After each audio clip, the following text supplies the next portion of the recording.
महाराष्ट्राचा। नमस्कार, मी सुद्धा संध्या लाईव्ह मध्ये आपल्या सगळ्यांचं स्वागत। पुरंदर तालुक्यातील वाल्हे परिसरात मान्सूनपूर्व पावसाने हजेरी लावल्यानं येथील शेतकऱ्यांच्या आशा पल्लवित झाल्यात। गेल्या काही दिवसांपासून वातावरणात प्रचंड उष्मा जाणवू लागल्याने या भागातील ग्रामस्थ उकाड्याने पुरते हैराण झाले होते। अशातच सोमवारपासून अवकाळी पावसाने हजेरी लावल्याने वातावरणात गारवा निर्माण होऊन उकाड्याने हैराण झालेल्या नागरिकांना काही प्रमाणात का होईना दिलासा मिळाला आहे।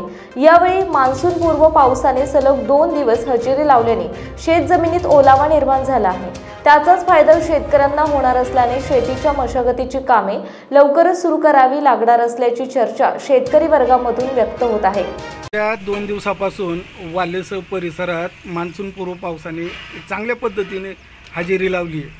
या भागातील प्रगतशील शेतकरी म्हणून आपली ओळख आहे, बरोबर। आज तुम्हाला या पावसाबद्दल काय वाटतं? परत म्हणजे एवढ्या अपेक्षा पाहिजे नाही, या आलेल्या पावसाचं समाधानकारक नाही ना। मग या पावसाने शेतीला काहीच फायदा होणार नाही असं तेवढी होऊ शकते, मशागत होऊ शकते। हां, त्याच्यानंतर तुमच्या काय अपेक्षा आहेत?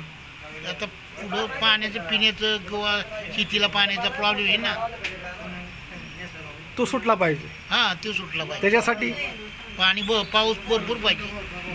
संध्या लाईव्हसाठी प्रतिनिधी सिकंदर नदाफ, पुरंदर।